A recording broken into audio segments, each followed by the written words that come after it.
आओ बच्चों, हम लोग कारक प्रकरण में एक दिन कर्तरि प्रथमा, अभिधेय मात्रे प्रथमा, अव्यय जोगे प्रथमा, संबोधने प्रथमा, प्रयोजके कर्तरि प्रथमा, उक्ते कर्मणि प्रथमा, इस सूत्र की व्याख्या हम लोगों ने की थी। आज दूसरे दिन कर्म कारक द्वितीया विभक्ति के विषय में पढ़ेंगे।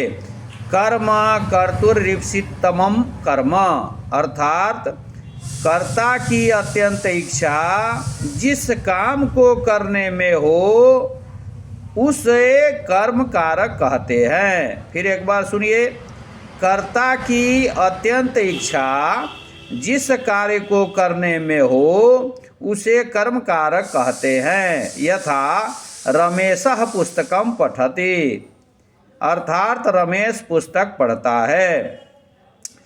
अब सूत्र आया है कर्मणि द्वितीया, अर्थात कर्म में द्वितीया विभक्ति होती है। जैसे सा पुस्तकं पठति, वह पुस्तक पढ़ती है। रामः फलं खादति, राम फल खाता है।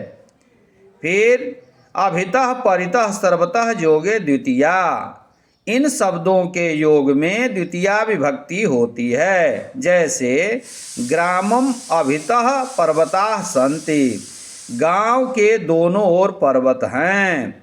ग्रामम परितः नदी अस्ति, गांव के चारों ओर नदी है।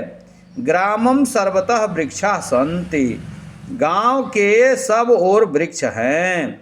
ग्रामम उभयतः पर्वताः सन्ति, गांव के दोनों ओर पर्वत हैं। तो इसलिए यहाँ अभितः में, ग्रामम में द्वितीया विभक्ति हुई है, क्योंकि अभितः परितः सर्वतः उभयतः योगे द्वितीया विभक्ति होती है। इतना आप लोग याद करके आएंगे, सुनाएंगे।